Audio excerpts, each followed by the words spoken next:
இயேசுநாதர்கிட்ட ஒருத்தர் வந்து கேட்டாராம், இயேசுவே என்னை எவ்வளவு நேசிக்கிறீர்கள் அப்படின்னு.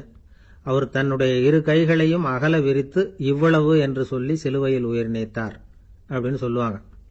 அதாவது அந்த நேசிப்புக்கு எல்லை கிடையாது, அதே போல மன்னிப்புக்கும் எல்லை கிடையாது. இது இயேசுநாதர் சொல்லி கொடுத்த ஒரு பாடம். இயேசுனுடைய சீடர்கள்ல ஒருத்தன் பீட்டர், அவன் ஒரு நாள் இயேசுநாதர்கிட்ட கேட்டிருக்கான், இயேசுவே நான் வந்து என்னுடைய தம்பி கிட்ட அடிக்கடி சண்டை போட்டுக்கிட்டு இருக்கிறேன், என்னுடைய சகோதரன் கூட, அவனை நான் எத்தனை தடவை மன்னிக்கிறது? ஏற்கனவே 7 தடவை அவனை மன்னிச்சுட்டேன் அப்படின்னு சொல்லியிருக்கிறான்.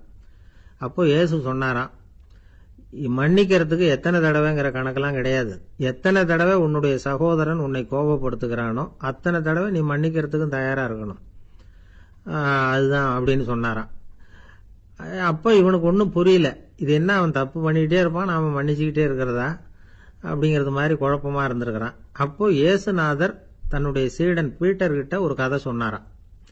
அந்த கதை இன்றைக்கு நாம வந்து எல்லாரும் சிந்தித்து பார்க்க வேண்டிய ஒரு கதை. அதாவது மன்னிப்பை விரும்புகிறவர்கள் மன்னிக்கவும் தயாராக இருக்க வேண்டும் அப்படிங்கிறது தான் அந்த கதையினுடைய தத்துவம். அந்த இயேசுநாதர் சொன்ன கதை என்னன்னா, ஒரு மன்னர் இருந்தார். அவர் ஒரு நாள் அரண்மனையில் உட்காந்து கணக்கு வழக்குகள்லாம் பார்த்துக்கிட்டு இருந்தார். நம்ம அரண்மனையிலிருந்து யார் யார் அரசாங்க கடன் வாங்கியிருக்கிறாங்க, யார் யார் திருப்பி செலுத்தி இருக்கிறாங்க அப்படிங்கிற விவரத்தையெல்லாம் பார்த்துக்கிட்டு இருந்தார். அப்போதான் புரிஞ்சுது, அந்த அரண்மனையில் வேலை செய்கிற ஒருத்தனே அரசாங்க கடன் ஒரு வாங்கியிருக்கிறான். எவ்வளவு? 10,000 பொற்காசுகள் வாங்கியிருக்கான் கடன். இந்த 10,000 பொற்காசுகளை திருப்பி செலுத்தலை அரசாங்கத்துக்கு. இது மன்னர் கவனத்துக்கு வந்தது. உடனே நம்ம அரண்மனையில் இருக்கிறவனே அரசு கடன் வாங்கி திருப்பி செலுத்தாம இருக்கான், அவனை கூப்பிட்டு வாங்கன்னு சொல்லி கூப்பிட்டுட்டு வந்தாங்களாம். விசாரிச்சிருக்கிறாங்க, என்னப்பா நீ எவ்வளவு ஒன்று? ஆமாங்க 10,000 பொற்காசுகள் வாங்கியிருக்கிறேன், இன்னும் திருப்பி கட்டலைன்னு இருக்கான். உடனே அவர் மன்னர் சொல்லியிருக்கிறாரு, நம்ம சட்டத்திட்டப்படி நீ உடனே பணத்தை திருப்பி கட்டிடு, அப்படி உன்னால கட்ட முடியலன்னா உன்னுடைய வீடு வாசல் சொத்து சுகம் எல்லாத்தையும் வித்து அந்த பணத்தை அரசு கருவூலத்தில் சேர்த்துக்கிறதுக்கு நானே ஏற்பாடு பண்ணிடுறேன் அப்படின்னு அந்த மன்னர் சொன்னாராம். இவன் அப்படியே அதிர்ச்சி ஆயிட்டான், அப்படியே பொத்துன்னு காலில் விழுந்தானா, மன்னா என்னை மன்னிச்சுங்க, என்னால் முடியல, எனக்கு மன்னிப்பு கொடுங்க அப்படின்னு இருக்கான். உடனே அவர் எழுந்திருச்சு, சரி நீ மன்னிப்பு கேட்டுட்ட, அதனால உன்னை மன்னிக்கிறேன், நீ பணம் கட்ட வேண்டாம் அப்படின்னு சொல்லி அந்த மன்னர் அவனை விட்டுட்டாராம். பணத்தையும் தள்ளுபடி பண்ணிட்டார், நீ திருப்பி கட்ட வேண்டான்னு. இவனுக்கு ரொம்ப மகிழ்ச்சி, அதனால ரொம்ப உல்லாசமா வந்துட்டு இருக்கிறான். தெருவில் வந்துகிட்டு இருக்கிறப்ப இவங்கிட்ட கடன் வாங்கின ஒருத்தன் எதுக்கு வந்துகிட்டு இருக்கான். அவன் இவங்கிட்ட ஒரு 100 பொற்காசுகள் கடன் வாங்கியிருக்கான். அவன் வந்தான், இவன் போய் அவன் சாட்டையை பிடிச்சிக்கிட்டான், நீ எப்படா என் கடனை திருப்பி கொடுக்க போறேன்னு. அவன் இப்போ முடியல, கொஞ்சம் பொறுத்துக்கா, அப்புறம் தாரேன் இருக்கான். அதெல்லாம் முடியாது, நீ கொடுத்துதான் ஆகணும் அப்படின்னு இவன் புடிவமா சொல்றான். இப்ப நிலைமையை பாருங்க, இவன் ஏற்கனவே இவன் 10,000 பொற்காசுகள் அரசாங்கத்துல கடன் வாங்கினா அதுக்கு மன்னிச்சு விட்டுட்டார் இவனை. ஆனா இவன் இன்னொருத்தனை மன்னிக்கிறதுக்கு தயாரா இல்ல. இவங்கிட்ட கடன் வாங்கின இன்னொருத்தன் 10 பொற்காசுகள், அவனை மன்னிக்க தயாரா இல்ல. அவனை கொண்டு போய் நீதிமன்றத்துல கொண்டு போய் நிறுத்தி தண்டனை வாங்கி கொடுத்துட்டான். நீதிபதி என்ன சொன்னாரு, அந்த இவன் வாங்கின பொற்காசுகளை திருப்பி கட்டுற வரைக்கும் ஜெயிலில் இருக்கணுங்கிறது தீர்ப்பு. ஆனா உடனே அரசர் காதுல வந்து விழுந்தது. சொல்லிட்டாங்க, உங்ககிட்ட மன்னிப்பு வாங்கிட்டு போனானே ஒருத்தன், அவன் வந்து இன்னொருத்தனை மன்னிக்கிறதுக்கு தயாரா இல்லை, அவனை கொண்டு போய் ஜெயிலில் அடைச்சுட்டான் அப்படின்னு. உடனே மன்னர் பார்த்தார், இவனை மறுபடியும் கூப்பிட்டு வர சொன்னார். தபாரப்பா, நான் வந்து உன்னை மன்னிச்சு விட்டேன், ஆனா நீ இன்னொருத்தனை மன்னிக்கிறதுக்கு தயாரா இல்லை, அதனால என்னுடைய தீர்ப்பையும் மாத்துறேன், நீயும் அரசு கடன் தீர்ற வரைக்கும் ஜெயிலில் தான் இருக்கணும் அப்படின்னு சொல்லி ஜெயிலுக்கு அனுப்பிச்சுட்டாராம். இப்படி ஒரு கதையை இயேசுநாதர் தன்னுடைய சீடருக்கு சொன்னதாக ஒரு வரலாறு. அது என்ன, அதுல இருந்து நாம புரிந்து கொள்ள வேண்டியதுன்னா, நாம வந்து மன்னிக்கப்படணும்னு நாம விரும்புறோம்னா நாம இன்னொருத்தரை மன்னிக்கிறதுக்கு தயாரா இருக்கணும். அதனால நாம வந்து இன்னொருத்தரை யாரையும் மன்னிக்க மாட்டோம், ஆனா என்ன இன்னொருத்தர் மன்னிக்கணும் அப்படிங்கறது மாதிரி செய்யக்கூடாதுன்னு சொல்லுவாங்க. அது மாதிரி நாம வந்து இப்ப இது தப்பா புரிஞ்சுக்கிறவங்களும் இருக்கிறாங்க. பாவம் மன்னிப்புங்கிறதுலாம் எதுக்குன்னா, அதாவது மறுபடியும் பாவம் செய்யாம இருக்கிறதுக்காக தான். அதான் மன்னிக்கிறாரே அப்படிங்கிறதுக்காக மறுபடியும் பாவம் பண்ணிட்டு இருக்கிறது இல்லை. அதான் ஒருத்தர் கேட்டாராம், பாவத்திலிருந்து மன்னிப்பு கிடைக்கணும்னா நீ என்ன செய்யணும் அப்படின்னு கேட்டிருக்காரு. அதுக்கு அவன் சொல்லியிருக்கிறான், நான் முதல்ல பாவம் செய்யணும், அப்பதானே மன்னிப்பு கிடைக்கும் அப்படின்னு. நானா இப்படிப்பட்டவர்கள் தான் இன்னைக்கு உலகத்துல அதிகமா இருக்கிறாங்க. அதனால இந்த மன்னிப்பின் மகத்துவம்ங்கிறது இயேசுநாதர்ட்ட இருந்து தான் நாம புரிஞ்சுக்கணும். அந்த இயேசு சொன்ன அந்த மன்னிக்கிற மனோபாவம் இருந்தால் இன்னைக்கு உலகம் பூராவும் அமைதி பூங்காவாக இருக்கும். அதுல ஒன்றும் ஆச்சரியமே இல்லை, அதுல ஒன்றும் சந்தேகமும் இல்லை. அதனால மன்னிக்கிற மனோபாவத்தை நாம எல்லாரும் நமக்குள்ளே வளர்த்து கொள்ள வேண்டும் அப்படிங்கிறது தான் நாம இன்றைக்கு எல்லோரும் சிந்தித்து பார்க்க வேண்டிய ஒரு செய்தி. ஊருக்கு வெளியில அமைதியான ஒரு இடம், அங்க ஒரு ஆசிரமம், அங்க ஒரு சாமியார். அவர் தினமும் நல்ல போதனைகள்லாம் செய்வார். பல பேர் போய் அங்கேயே சில நாள் தங்கி இருந்து அவர் சொல்ற அறிவுரைகளை எல்லாம் கேட்டுக்கிட்டு வர்றது வழக்கம். ஒரு தடவை அவரை பார்த்துட்டு போறதுக்காக 3 வெளியூர் தம்பதிகள் வந்தாங்களாம். அந்த மடத்திலேயே சாப்பிட்டுக்கிட்டு தங்கி இருந்து அவங்களுடைய போதனைகளை கேட்டுக்கிட்டு போகணுங்கிறது அவங்க நோக்கம். காலையில குளிச்சுட்டு பூஜையில உட்கார்ந்தார் அந்த சுவாமி. இவங்களும் குளிச்சுட்டு அந்த பூஜையை பார்க்கறதுக்காக அவர் முன்னாடி வந்து உட்கார்ந்தாங்க. பூஜை ஆரம்பமாச்சு. சம்பிரதாயப்படி அது ரொம்ப நேரம் நடந்துகிட்டே இருக்குது. இவங்களுக்கு நல்ல பசி இருந்தாலும் இந்த நேரத்தில் அதை எப்படி வெளியில காட்டிக்கிறது? பேசாம இருந்தாங்க. அந்த சுவாமி பூஜையை முடிச்சார். அதுக்கப்புறம் பேச ஆரம்பிச்சார். பேச்சு அருமையாக தான் இருந்தது, அமிர்தமாக தான் இருந்தது. இருந்தாலும் இவங்களுக்கு இருக்கிற வயிற்று பசி அதை சரியாக கவனிக்க விடலை. அந்த சுவாமியே இதை கவனிச்சதா தெரியல. இவங்களுக்கு மனசுக்குள்ள ஒரு எண்ணம், உள்ள சாப்பாடு தயாராகிட்டு இருக்கும் போல இருக்கு, இந்த பேச்சு முடிஞ்சது நம்மளை உள்ள அழைச்சிட்டு போய் சாப்பாடு போடுவாங்கன்னு நினைக்கிறோம் அப்படின்னு இவங்களாம் நினச்சிக்கிட்டாங்க. ஆனால் சுவாமி இதை பற்றி எதுவுமே பேசலை, கண்டுக்கலை. ஒரு அம்மாவால் அதுக்கு மேலே சும்மா இருக்க முடியுமா? முடியல. சாப்பாட்டை கவனிக்கலாமா அப்படின்னு சொல்லி மெதுவாக ஆரம்பித்தாங்க. கவனிக்கலாமே அப்படின்னு உள்ளே அழைச்சிட்டு போனார் சுவாமி. இவங்க ரொம்ப அவசரமாக எழுந்திருச்சு உள்ளே ஓடினாங்க. அங்கே ஒரு மேஜை மேலே ஒரு கிண்ணம் மூடி இருந்தது. இதுதான் சாப்பாட்டு மேஜை போல இருக்கு, இங்கே சாப்பாடு வந்துடும் அப்படின்னு நினச்சாங்க. உடனே போய் சுற்றி உட்காந்துக்கிட்டாங்க. சுவாமி அந்த கிண்ணத்தை எடுத்து அந்த அம்மா கிட்ட கொடுத்தார். அவங்க அதை வாங்கி மூடியை திறந்து பார்க்குறாங்க. உள்ள ஒரு சாவி இருக்குது. சரிதான், இது சமையலறை சாவி போல இருக்கு, அங்கே போய் அதை திறந்து சாப்பாட்டை நாமே எடுத்துக்கிட்டு வந்து இங்கே வச்சுக்கிட்டு சாப்பிடணும் போல இருக்கு அப்படின்னு நினச்சாங்க. சாவி இருக்கு இல்லையா, வாங்க பூட்டின அறையை காட்டுறேன் அப்படின்னு சுவாமி அவங்கள அழைச்சிட்டு போனார், காட்டினார். இவங்க அந்த அறையை ரொம்ப ஆவலோடு திறந்தாங்க. உள்ளே பார்த்தா அங்கே அரிசி, பருப்பு, விதவிதமான காய்கறி எல்லாம் இருக்குது. சமையலுக்கு வேண்டிய மிளகாய், எண்ணெய், பால், தயிர், நெய் இப்படி எல்லாமே இருக்குது. அடுப்பு, விறகு, நெருப்பு போட்டி அது கூட அங்கே இருக்குது. சாப்பாடு தயாராக இருக்கும்னு நினச்சிக்கிட்டு போனால் இப்படி இருக்குதே அப்படின்னு சொல்லி அதை பார்த்ததும் ரொம்ப சோர்ந்து போட்டாங்க அவங்க. சுவாமி, என்ன இது சாப்பாடு இல்லையா அப்படின்னாங்க. அதுதான் சாப்பாட்டுக்கு வேண்டிய எல்லாம் இங்கே இருக்குதே, அடுப்பு மூட்டி நீங்கள் தான் அவங்கவுங்க ருசிக்கு தகுந்த மாதிரி சமைச்சிக்கணும். இந்த சன்னியாசிக்கு எப்படி சமைக்க தெரியும் அப்படின்னு கேட்டார் சுவாமி. சாப்பாடு தயாராக இருக்கும்னு நாங்கள் எதிர்பார்த்தோம் அப்படின்னாங்க. நீங்கள் இப்படி சொல்லுவீங்கன்னு நானும் எதிர்பார்த்தேன். இது வரைக்கும் நான் எவ்வளவோ தத்துவம்லாம் எடுத்து சொன்னேன். எல்லாத்தையும் விட இதுதான் அனுபவபூர்வமான தத்துவம். ஆண்டவன் நமக்கு நல்ல மனசை கொடுத்துருக்கிறான், நல்ல வாய்ப்புகளையும் தந்திருக்கிறான், அதையெல்லாம் பயன்படுத்திக்கக்கூடிய மூளையையும் சிந்தனையையும் கொடுத்துருக்குறான். அதனால் அடுப்பை தான் நீங்கள் மூட்டணும், அடுப்பை நீங்கள் தான் மூட்டணும், உங்களுக்கு உகந்ததை நீங்கள் தான் சமைச்சு ருசித்து அனுபவிக்கணும். ஆண்டவனே அதை செஞ்சுக்கிட்டு இருக்க மாட்டான் அப்படின்னாராம் அந்த சுவாமி. நம்முடைய வாழ்க்கையில் பல நல்ல பலன்களை பெறறதுக்கு நாம தான் முயற்சி பண்ணணும். அதுக்குரிய சூழ்நிலையைத்தான் ஆண்டவன் கொடுப்பானே தவிர அதை விளக்கறதுக்காக தான் அந்த சுவாமி அப்படி செஞ்சு காட்டியிருக்கிறார். இது ஒரு பெரியவர் இப்படி ஒரு விளக்கம் கொடுத்தார். அதுக்கப்புறம் அந்த 3 தம்பதிகளும் தெளிவடைஞ்சுட்டாங்களாம். நாம் தெளிவடைகிறது எப்போங்கிறது தான் தெரியல அப்படின்னு பல பேர் இதை கேட்டுட்டு சொல்லிட்டு இருக்கிறாங்க. இந்த கதையை நம்முடைய நண்பர் ஒருத்தர்கிட்ட சொன்னேன். அந்த நண்பர் ரொம்ப சந்தோஷப்பட்டார். நீங்கள் சொல்கிறது கரெக்டு சார், ஆனால் நான் அதை விட ஒரு படி மேலே சார். எனக்கெல்லாம் அரிசி, பருப்பு இருக்கிற ரூம் எதுன்னு கையை காட்டிட்டா போதும், உடனே கிண்ணத்துலேருந்து சாவியை எடுத்து கொடுக்கணுங்கிற அவசியம்லாம் இல்லை எனக்கு. அப்புறம் எப்படி ரூமை திறந்துருவீங்க அப்படின்னு கேட்டேன். பூட்டை உடைச்சி திறந்துருவேன், அதுதான் எனக்கு பழக்கம் அப்படிங்கிறார். ஒருத்தர் ரொம்பவும் மகிழ்ச்சியாக வந்துக்கிட்டு இருந்தார். என்ன விஷயம்னு விசாரித்தேன். நான் தோற்று போயிட்டேன், அதுதான் மனசுக்கு மகிழ்ச்சியாக இருக்குது அப்படின்னார். எனக்கு இது ரொம்ப ஆச்சரியமாக போச்சு. இந்த உலகத்தில் தோற்று போகிறவங்க யாரும் மகிழ்ச்சியாக இருக்கிறது இல்லை. அப்படி இருக்கிறப்ப இவர் இப்படி சொல்கிறாரே, எங்கே தோற்று போனீங்கன்னு கேட்டேன். அதுக்கப்புறம் தான் அவர் விவரமாக சொன்னார். என்னோட 5 வயசு குழந்தையோட நான் விளையாடிக்கிட்டு இருந்தேன்.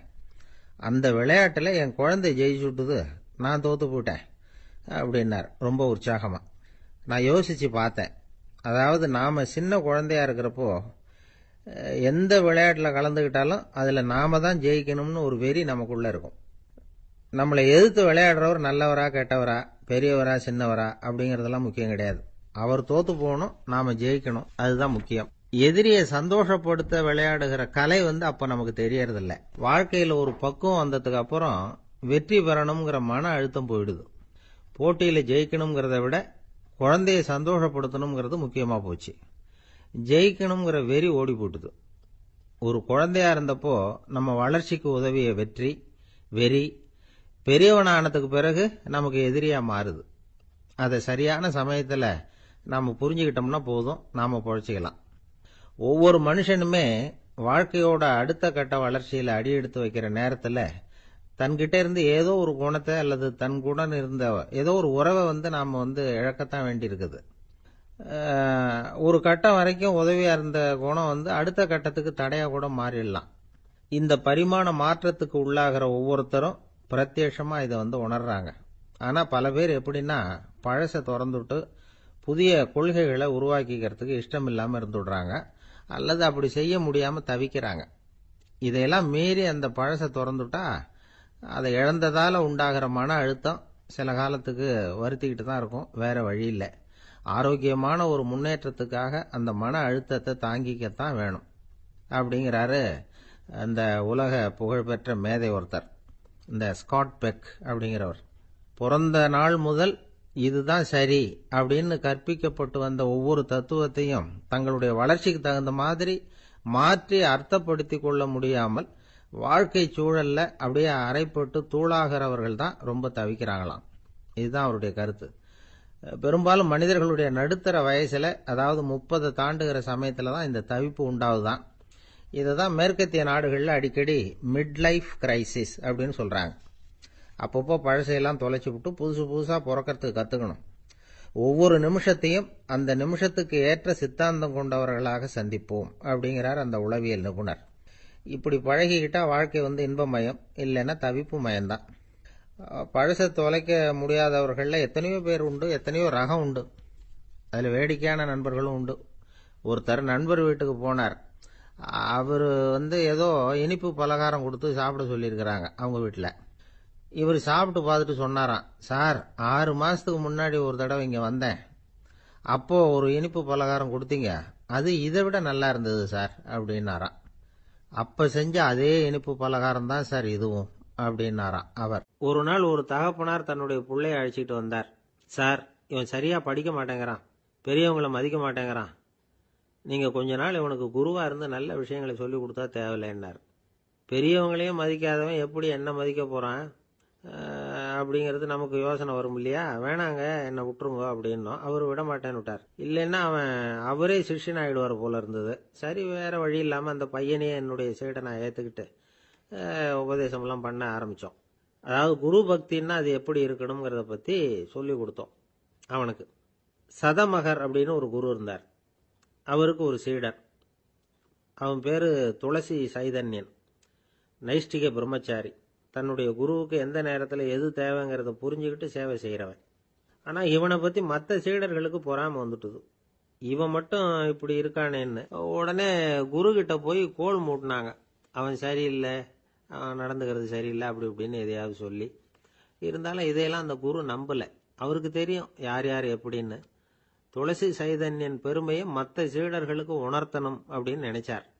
அதுக்கு ஒரு வழி பண்ணார்.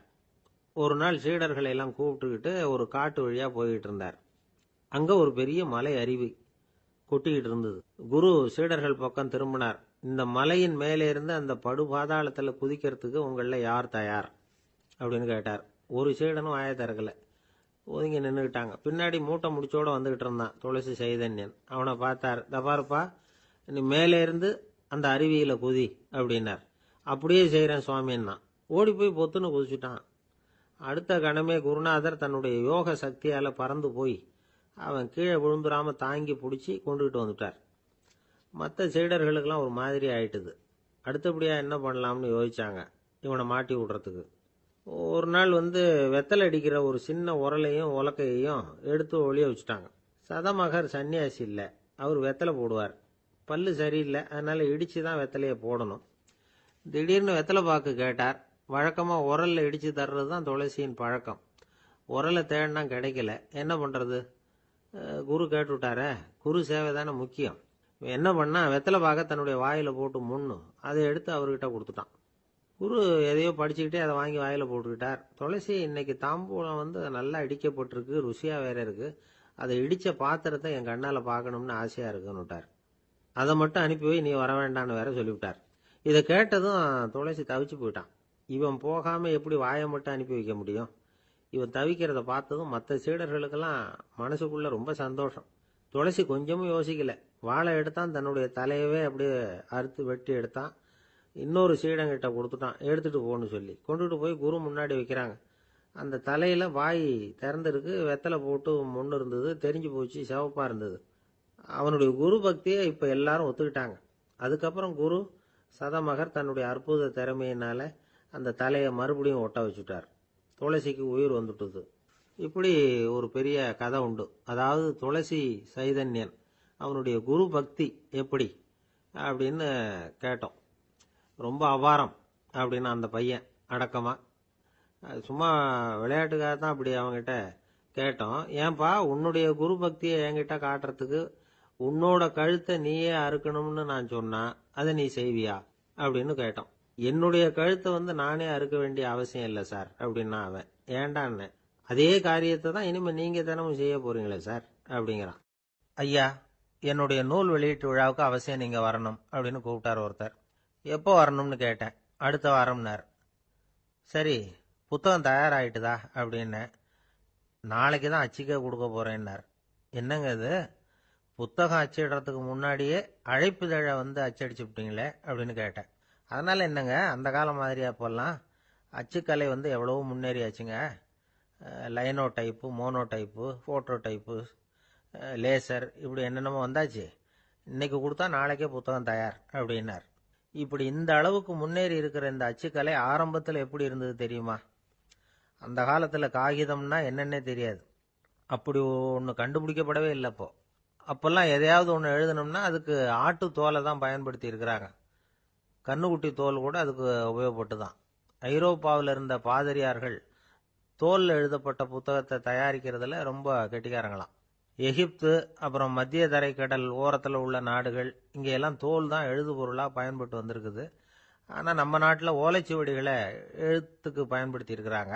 எழுதுறதுக்கு தோலை பயன்படுத்தினவங்க பிறகு பேப்பரைஸ் அப்படிங்கிற கோரை புல்லை அதுக்கு பயன்படுத்தினாங்களாம். இதெல்லாம் அப்படி கொஞ்சம் கொஞ்சமாக கண்டுபிடிச்சிட்டு வந்திருக்கிறாங்க. அந்த புல்லை கச்சிதமாக நறுக்க வேண்டியது, நல்லா பதப்படுத்த வேண்டியது, அதுக்கப்புறம் அதில் எழுத வேண்டியது, அவ்வளவுதான். பேப்பருங்கிற சொல்லே இந்த பேப்பைரஸ் அப்படிங்கிறதுலேருந்து வந்தது தான். அதுக்கப்புறம் தான் காகிதம் வந்தது. இதை முதல்ல சீன நாட்டில் தான் கண்டுபிடிச்சாங்க. அது வந்த பிறகு அச்சு எந்திரம் கண்டுபிடிக்க வேண்டிய அவசியம் ஏற்பட்டது. அதை கண்டுபிடிச்சவர் ஜெர்மானிய அறிவியல் அறிஞர் ஜான் கூட்டன்பர்க். அச்சு கலைக்கு அடித்தளம் அமைச்சவர் அவர் தான். ஜெர்மனியில மெயின்ஸ் அப்படிங்கிற ஊர்ல 1399 பிறந்தார். அவரோட மாமன் ஒருத்தர் உலோக வேலையில வல்லவர். அவர்கிட்ட இந்த வேலையை கத்துக்கிட்டார். அதோட வைர கற்களை பட்டை தீட்டுறதுலயும் ரொம்ப தேர்ச்சி பெற்றிருந்தார். இளம் வயசுலயே சும்மா இருக்க மாட்டாராம். எதை செஞ்சாலும் அதை திறமையா செய்வாராம்.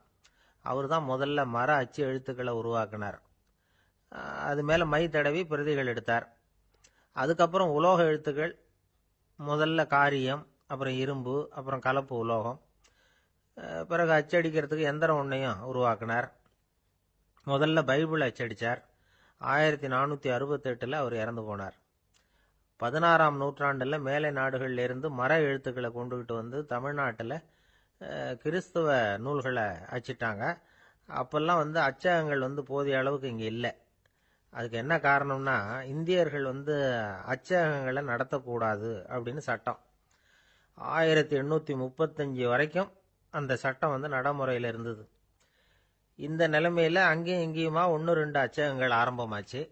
1713 தரங்கம்பாடியில லூத்தரன் மிஷன் அச்சகம், அதே ஆண்டுல சென்னையில SPCK அச்சகம். இது ரெண்டும் தான் இந்தியாவில் முதல்ல தொடங்கப்பட்ட அச்சகங்கள். ஆட்டுத்தோல்லையும் ஓலைச்சுவடியிலையும் எழுதப்பட்ட எழுத்துக்கள் இன்னைக்கு எங்கேயோ போயிட்டுது. ஆனா நம்ம ஊர்ல எழுத்தாளர்கள் நிலைமை தான் ஒன்றும் சொல்லிக்கிறது மாதிரி இல்லை. நம்ம ஆள் ஒருத்தர் சொன்னார், சார், நான் சொந்தத்துல ஒரு அச்சாபீஸ் வச்சிருந்தேன், இப்பவும் வச்சிருக்கிறேன். அதனால என்னுடைய படைப்புகளை புத்தகமா வெளியிடுறதுல எனக்கு ஒன்றும் கஷ்டம் இல்லை. வருஷத்துக்கு ஒரு புத்தகம் எழுதி வெளியிட்டுருவேன். 15 வருஷமா இலக்கிய உலகத்துக்கு இப்படி சேவை செஞ்சுக்கிட்டு வர்றேன். ஆனா இந்த வருஷம்தான் வாசகர்கள் எனக்கு பாராட்டு விழா நடத்தி இருக்கிறாங்க அப்படின்னார். இந்த வருஷம் அப்படி என்ன விசேஷம் அப்படின்னு கேட்டோம். இந்த வருஷம்தான் நான் எந்த புத்தகம் எழுதி வெளியிடாம இருந்தேன், அதுக்காகத்தான் எனக்கு இந்த பாராட்டு விழா அப்படின்னார். ஆசைப்படுறதுல தப்பு இல்லை, ஆனா அந்த ஆசை தேவைக்கு தகுந்த மாதிரி இருக்கணும்.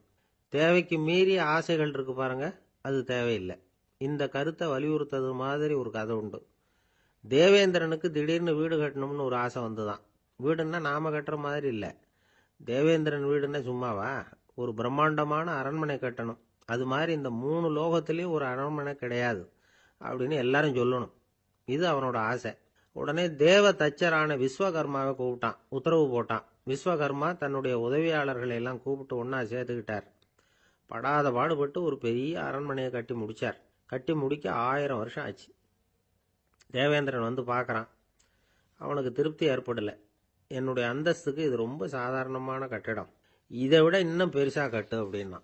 தேவ தச்சர் திணறி போயிட்டார். அவரால் அதுக்கு மேல எதுவும் செய்ய முடியல. என்ன பண்றதுன்னு யோசனை பண்ணார். நேரா நாரதர் காலில் போய் விழுந்தார். நீங்க தான் என்ன இந்த பிரச்சனையிலேருந்து காப்பாற்றணும்னார். நாரதர் யோசனை பண்ணார். சரி கவலைப்படாதேன்னார். நேரா இந்திரன் கிட்ட போனார். இந்திரன் வந்து நாரதரை பார்த்த உடனே வாங்கன்னு கூட்டிட்டு போய் அரண்மனையை காட்டினான். இது மாதிரி ஒரு அரண்மனையை நீங்க வேற எங்கேயாவது பார்த்துருக்கிறீங்களா அப்படின்னு ரொம்ப பெருமையா கேட்டான்.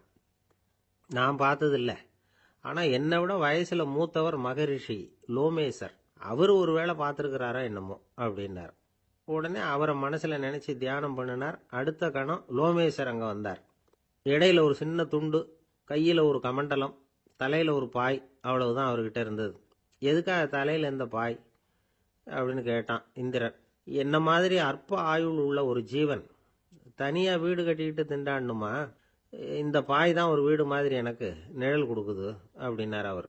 என்னது, உங்களுக்கு வந்து அவ்வளவு கொஞ்சமான ஆயுளா அப்படின்னு ஆச்சரியத்தோட கேட்டான் இந்திரன். ஆமா, இதை பாரு, என்னுடைய மார்புல ஒரு பொற்காசு அளவுக்கு ரோமம் உதிர்ந்துட்டுது. எப்ப என் உடம்புல உள்ள எல்லா ரோமமும் உதிர்ந்துருமோ அப்ப என்னுடைய ஆயுள் முடியும் அப்படின்னார். எப்ப அந்த ரோமங்கள் பூரா உதிரும்னு கேட்டான் இவன். ஒரு பிரம்மா மறைஞ்சதும் ஒரு ரோமம் உதிரும். என் உடம்புல உள்ள ரோமங்களின் எண்ணிக்கை எவ்வளவோ அவ்வளவு பிரம்மாக்கள் தோன்றி அவங்க ஆயுள் முடியும் பொழுது என் உடம்புல உள்ள ரோமங்கள் பூரா உதிரும் அப்படின்னார். அப்படின்னா ஒரு பிரம்மாவோட ஆயுள் எவ்வளவு காலம்னு கேட்டான். ஒரு பிரம்மாவுக்கு 100 தேவ வருஷம். ஒவ்வொரு தேவ வருஷத்துக்கும் 365 தேவ நாள். ஒவ்வொரு தேவ நாள்லயும் ஒன்ன மாதிரி 14 இந்திரர்கள் தோன்றி மறைகிறாங்க அப்படின்னு மகரிஷி லோமேசர் சொல்றார். இதை கேட்டதும் இந்திரன் ஆடி போயிட்டான். அவ்வளவு ஆயுள் உள்ள இவரே அற்ப ஆயுள்னு சொல்றார். நான் என்னுடைய ஆயுளை பெருசா நினைச்சுக்கிட்டு பிரம்மாண்டமான அரண்மனை கட்டணும்னு ஆசைப்படுறேனே அப்படின்னு நினைச்சான். எனக்கு வீடு கட்டின வரைக்கும் போதும்னு விட்டான். அதனால நாமெல்லாம் நம்முடைய தேவைக்கு தகுந்த மாதிரி ஆசைப்படுறது தான் நியாயம். ஆனா அப்படியே நடந்துக்கிறோம். மனுஷன் வந்து கடவுளையே ஏமாத்தி காசு வாங்கறதுக்குள்ள ஆசைப்படுறான். ஒருத்தன் கடவுளை நினைச்சு தவம் இருந்தான். கடவுள் நேரில் வந்தார். தேவலோகத்துல ரூபாய்க்கெல்லாம் என்ன மதிப்புன்னு கேட்டான். அங்கெல்லாம் ரூபாய்ங்கிறது உங்க பணத்துல 1 கோடி ரூபாய்க்கு சமம். அதாவது தேவலோகத்துல 1 ரூபான்னா இங்க 1 கோடி ரூபா. அது மாதிரி எங்களுக்கு ஒரு நாள்ங்கிறது உங்க கணக்குல 1 கோடி வருஷத்துக்கு சமம் அப்படின்னாரு கடவுள். அப்படின்னா எனக்கு நீங்க அதிகமா எதுவும் தர வேணாம், உங்க கணக்குப்படி ஒரே 1 ரூபா கொடுங்க, அது போதும்னா இவன் ரொம்ப சாமர்த்தியமா. கடவுள் யோசனை பண்ணார். அது ஒன்றும் கஷ்டம் இல்லை, 1 ரூபா தானே கேட்கற, கொடுத்துட்றேன். ஆனா இப்போ வரும்பொழுது நான் எடுத்துக்கிட்டு வரல, எங்க கணக்குப்படியே 1 நாள் பொறுத்துக்க பணத்தோட வந்துடுறேன் அப்படின்னு சொல்லிவிட்டு பறந்து போயிட்டார். ஒரு நண்பர் இருக்கார்.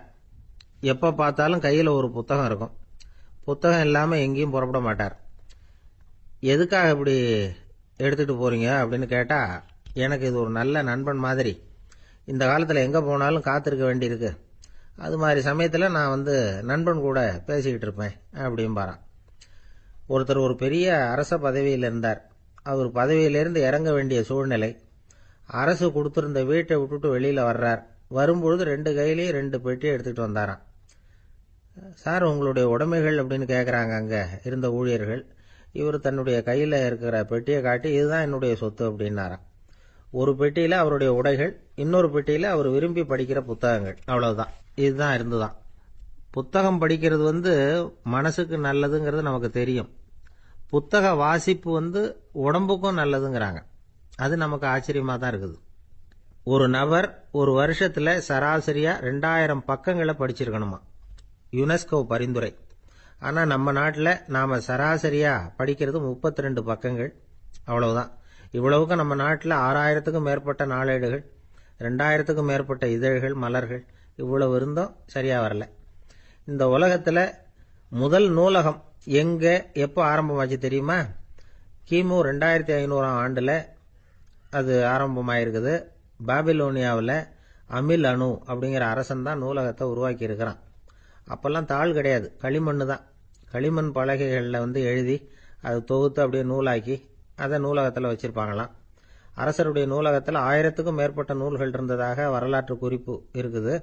அது மட்டும் இல்லை, அந்த நூலகத்தில் பொருள் வாரியா, அதாவது சப்ஜெக்ட் வாரியா புத்தகங்களை வகைப்படுத்தி வச்சிருந்தாங்களாம். அதுல மிச்சம் இருந்த ஒரு 25 களிமண் பலகை புத்தகங்கள் இன்னைக்கும் பிரிட்டிஷ் அருங்காட்சியகத்தில் இருக்குதான். அச்சு தாள் இதெல்லாம் ஏற்பட்டதுக்கு அப்புறம் அமைக்கப்பட்டது தான் பிரான்சில் இருக்கக்கூடிய பாரிஸ் நூலகம். 1480 பிரெஞ்சு மன்னர் 11ஆம் லூயி இந்த நூலகத்தை அமைச்சாராம். ஆனா அப்பெல்லாம் அரசர்கள் மட்டும்தான் நூலகத்தை பயன்படுத்த முடியுமா. அதுக்கப்புறம் 17ஆம் நூற்றாண்டுல இந்த முறை மாறி பொதுமக்கள் அங்க போகலாம், படிக்கலாம் அப்படிங்கிற நிலைமை வந்துதான். போட்லியன் நூலகம் அப்படின்னு அதுக்கு பேரு, பாரிஸ் நகரத்தில் இருக்கு.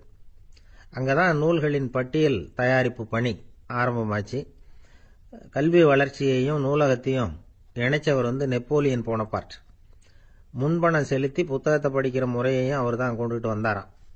மக்கள்கிட்ட வசூலிக்கிற வரியின் ஒரு பகுதியை நூலகத்துக்கு பயன்படுத்தினவரும் அவர் தானா. நெப்போலியன் நூலகத்தில் உலகத்தில் உள்ள எல்லா மொழி நூல்களும் இருக்குதான். அங்க ஒரு தமிழ் நூலும் இருந்திருக்குது. அது என்னன்னா கம்பராமாயணம்.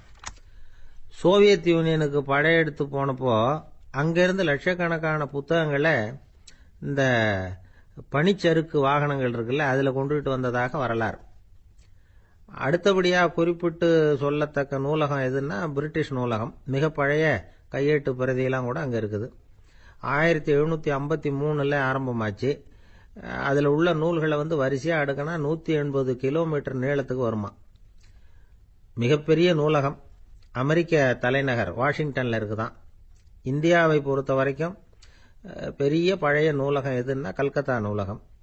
எல்லா இந்திய மொழி நூல்களும் இங்க உண்டு. மகாகவி பாரதியார் நடத்தின இந்தியாங்கிற இதழின் எல்லா பிரதிகளும் அங்க பாதுகாப்பா இருக்குது. படிக்கும் பழக்கம் இங்க வளர வேண்டி இருக்குது. ஒருத்தர்கிட்ட ஒரு புஸ்தகத்தை கொடுத்து விமர்சனம் எழுத சொல்லியிருந்தாங்க.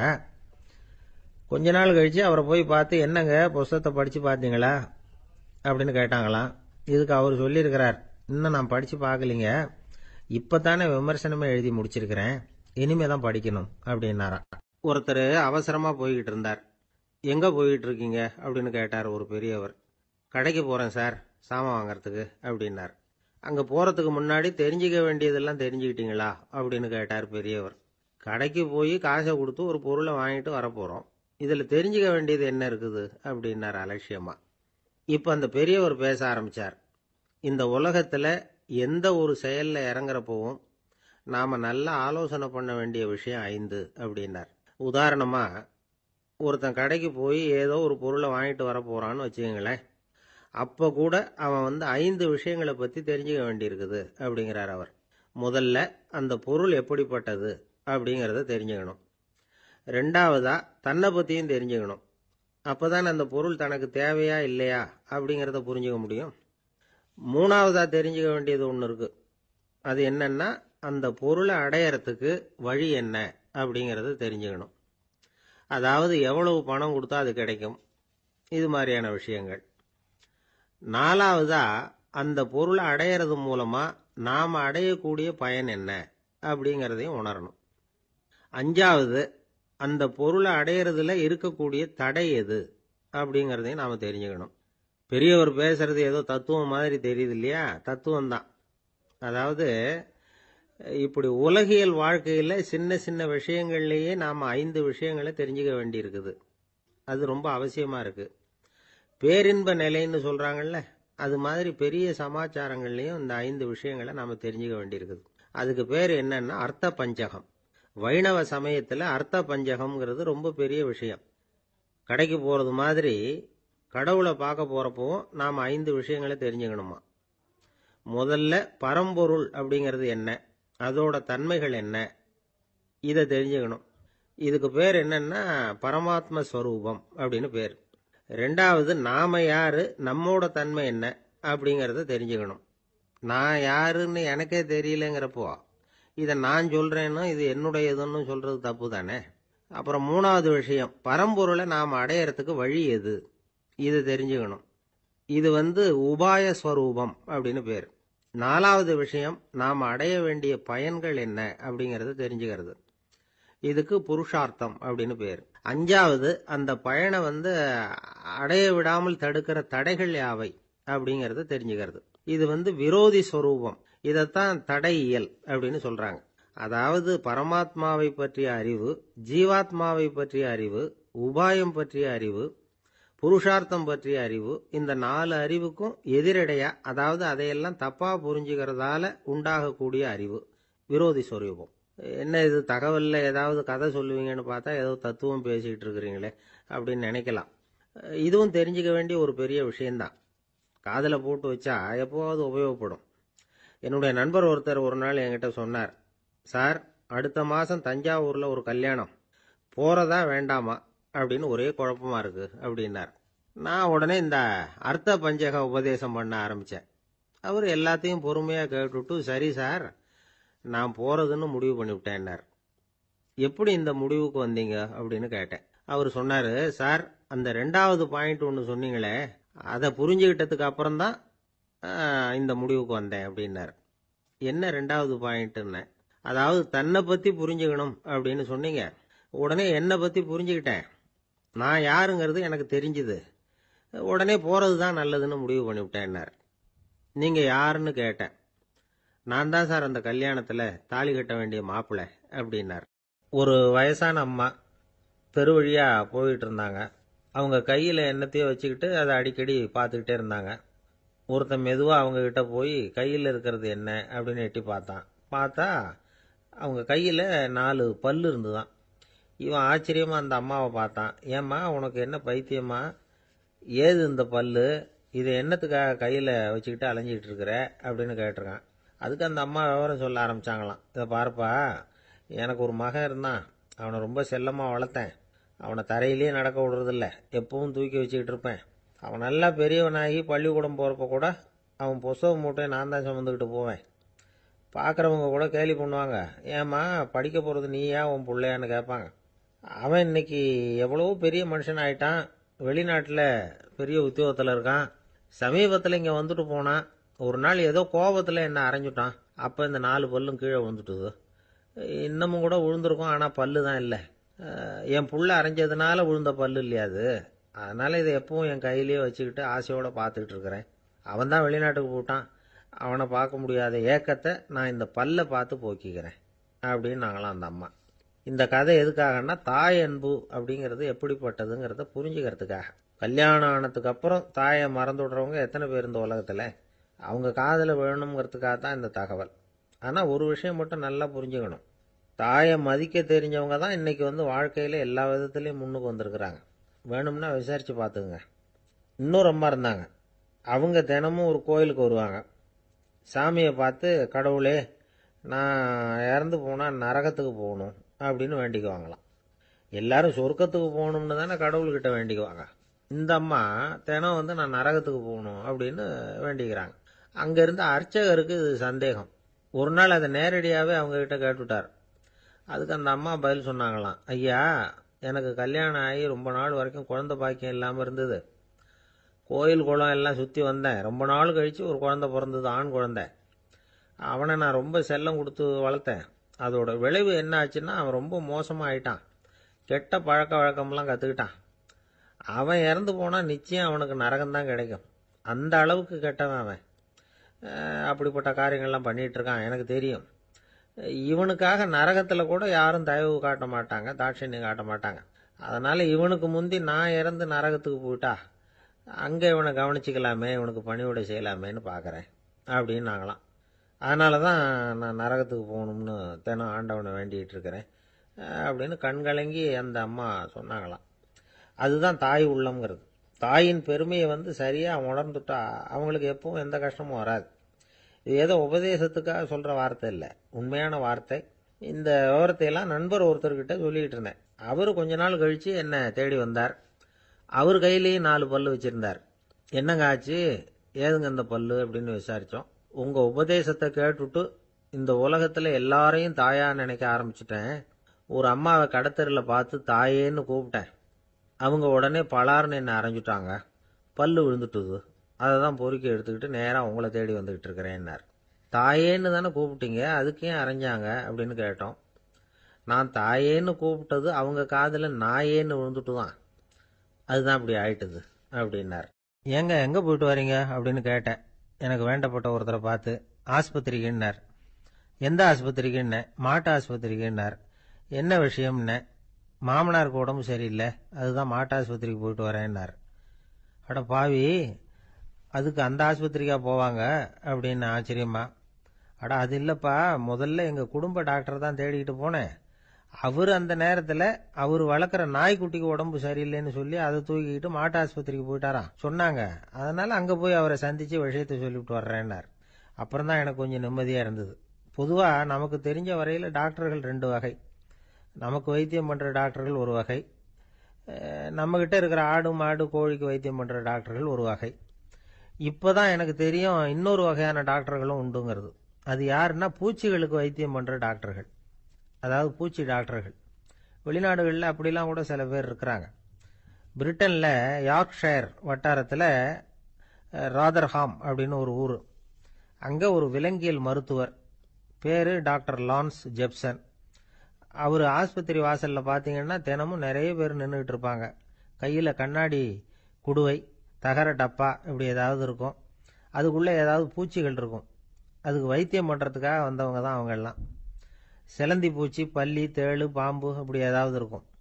பொழுதுபோக்காக சில பேர் நாய், பூனை, கிளி, மைனா, புறா இப்படி ஏதாவது வளர்க்குறாங்கல்ல, அது மாதிரி இப்போல்லாம் தேளு, பல்லி, பாம்பு, பூச்சி இதையெல்லாம் வளர்க்க ஆரம்பிச்சிட்டாங்களாம். இது ஒரு புது ஃபேஷன். இப்போ கூண்டுக்குள்ளே டப்பாக்குள்ளே போட்டு வளர்க்குறது, அதுக்கு ஏதாவது நோய் வந்துட்டுதுன்னா வைத்தியம் பண்ணுறதுக்கு டாக்டர்கிட்ட வந்துட வேண்டியது, இப்படி இந்த பழக்கம்லாம் நிறையா வந்துட்டுது. ரத்தம் உறிஞ்சிற அட்டைகள் கூட இவங்ககிட்ட வைத்தியத்துக்கு வருதான். சிலந்திகளில் செங்கால் சிலந்தின்னு ஒரு வகை. மத்திய அமெரிக்க காடுகளில் இது அதிகம். சிலந்திகள்லேயே ரொம்ப விலை உசந்தது இந்த ரகம்தான். கால்களில் சிவப்பு கோடுகள் இருக்கும். இந்த இனம் இப்போ குறைஞ்சிக்கிட்டே வர்றதுனால சர்வதேச விதிகளின்படி இவற்றின் ஏற்றுமதி இறக்குமதிக்கு தடை விதிக்கப்பட்டிருக்குது. அதனால் இதை வளர்க்குறவங்க வீட்டுக்குள்ளேயே இனவிருத்தி மூலமாக பெருக்கி விற்பனை பண்ணிட்டு வராங்களாம். அந்த வகை சிலந்திகள் தான் இப்போ வைத்தியத்துக்கு அதிகமாக வருதான். சரி, இதுக்கெல்லாம் எப்படி வைத்தியம் பண்ணுறாங்க? முதல்ல அதை குளிர்பதன பெட்டியின் வழுவழுப்பான சுவரில் விட்ட உடனே அதெல்லாம் மெதுவாக இறங்கி வரும். அப்போ அதன் நோயை கண்டுபிடிக்கிறது சுலபம். அப்புறம் அதுக்கு கிருமிகளை கொல்லக்கூடிய மருந்துகளையோ வலி நிவாரண மருந்துகளையோ கொடுப்பாங்க. கால் உடைஞ்ச சிலந்திகளுக்கு பசையை கொண்டு ஆப்ரேஷன் பண்ணுவாங்க. சில சிலந்திகளுக்கு உடைஞ்ச காலை எடுத்துட்டா புதிய கால் வளர்ந்துடும். சிலந்திகளை மனிதர்கள் கையில் எடுக்கிறப்போ அது பயந்து போய் கீழே குதிக்குது. அதனால் கால் உடஞ்சி விடுது, இல்லைன்னா வயிறு சேதமடையுது. அந்த நிலைமையில் வர்ற சிலந்திகளுக்கு மயக்க மருந்து கொடுத்து ஆப்ரேஷன்லாம் கூட பண்ணுறாங்களாம். பார்த்தீங்களா பூச்சிகளுக்கு வந்த வாழ்வே. நம்ம ஊர்லேயும் வீடுகளில் பூச்சிகள் வளர்க்குறது உண்டு. ஒருத்தர் வந்தார், எனக்கு 3000 கரப்பாம்பூச்சி அவசரமாக தேவைப்படுது, எங்கே கிடைக்கும்னு கேட்டார். கரப்பாம்பூச்சியா, அது என்னத்துக்குன்னு கேட்டோம். அது வேற ஒன்றும் இல்லை, நான் குடியிருக்கிற வாடகை வீட்டை காலி பண்ண போகிறேன். வீட்டு சொந்தக்காரர் என்ன சொல்கிறாருன்னா, இந்த வீட்டுக்கு நான் குடி வந்தப்போ எப்படி இருந்ததோ அதே நிலைமையில் விட்டுட்டு போகணும்னு வீட்டுக்காரர் சொல்லியிருக்கிறார், அதனால தான் கேட்டேன் அப்படின்னார். அந்த காலத்தில் அண்ணாமலை ரெட்டியார்னு ஒருத்தர் இருந்தார். அவர் வெங்கனூர் அப்படிங்கிற கிராமத்தில் இருந்தார். அங்கேருந்து விருத்தாசலம் கோவிலுக்கு தவறாமல் போயிட்டு வந்துக்கிட்டு இருந்தார். இடையில வெள்ளாறு, அதில் ஒரு சமயம் வெள்ளம் வந்துட்டுது. இவரால் போக முடியல. அதோட விளைவு வெங்கனூர்லேயே ஒரு கோவில் கட்டணும் அப்படின்னு முடிவு பண்ணார், சிவாலயம். அந்த சமயத்தில் வடநாட்டில் பஞ்சம். அதனால் அங்கிருந்த பல சிற்பிகள் தென்னாட்டை நோக்கி வர ஆரம்பித்தாங்க. அவங்க வெங்கனூர் வழியாக வர்றது தெரிஞ்சதும் இவர் போய் பார்த்தார். இங்கே ஒரு கோவில் கட்டணும், அதுக்கு நீங்கள் உதவணும்னார். பஞ்ச காலத்தில் இப்படி ஒரு வாய்ப்பு கிடைச்சதில் அவங்களுக்கும் ரொம்ப மகிழ்ச்சி. உற்சாகத்தோடு ஒத்துக்கிட்டாங்க. ஆலய திருப்பணி ஆரம்பமாச்சு. அவங்களுக்கு வேண்டிய எல்லா வசதிகளையும் இவர் செஞ்சு கொடுத்தார். அவங்களுக்கு எந்த குறையும் இல்லாமல் பார்த்துக்கிட்டார். அது மட்டும் இல்லை, ஒவ்வொரு நாளும் அங்கே வருவார். உங்களுக்கு என்ன வேணும், எது வேணும்னு கேட்பார். ஏதாவது குறை இருந்தால் சொல்லுவாங்க. உடனே தீர்த்து வைப்பார். இவரும் கேட்பார், எந்த குறையா இருந்தாலும் என்கிட்ட சொல்லுங்க அப்படின்னு சொல்லுவார். அதை தவிர இவராகவே கவனிச்சும் அவங்களுக்கு என்னென்ன தேவைங்கிறத கண்டுபிடிச்சு அதையெல்லாம் கொடுத்துக்கிட்டு இருப்பார். என்ன தேவைன்னாலும் அதை நிறைவேற்றி வச்சுருவார். அந்த சிற்பிகளின் தலைவன் ஒருத்தன், அந்த ஆளுக்கு வெத்தலை பாக்கு போடுறது பழக்கம். இதை தெரிஞ்சுக்கிட்டு அதுக்காகவே ஒரு ஆளை ஏற்பாடு பண்ணார். வேணுங்கிறப்போலாம் நீ வெத்தலை சீவல் மடித்து கொடுக்க வேண்டியது உன் வேலை அப்படின்னு ஒருத்தனை ஏற்பாடு பண்ணிட்டார். இப்படியெல்லாம் செஞ்சதும் அவங்களுக்கும் ரொம்ப உற்சாகம். ரொம்ப பொறுப்பாக சிற்ப வேலைகளை செஞ்சுக்கிட்டு இருக்கிறாங்க. ஒரு நாள் என்னாச்சு தெரியுமா? அந்த சிற்பிகளின் தலைவன் ரொம்ப நுணுக்கமாக ஒரு வேலையை செஞ்சுக்கிட்டு இருக்கிறான். சாரம் போட்டு அது மேலே படுத்துக்கிட்டு அண்ணாந்து பார்த்து உச்சியில் நுணுக்கமான சிற்பங்களை உருவாக்கிக்கிட்டு இருக்கான். சிற்பியின் கவனம் செதறப்படாதுங்கிறதுனால இவர் மெதுவாக சத்தம் போடாமல் கிட்ட போய் நின்று அதை கவனிச்சுக்கிட்டு இருக்கிறார். அந்த சிற்பி வழக்கம் போல வெத்தலை பாக்குக்காக இடது கையை கீழே நீட்டினான்.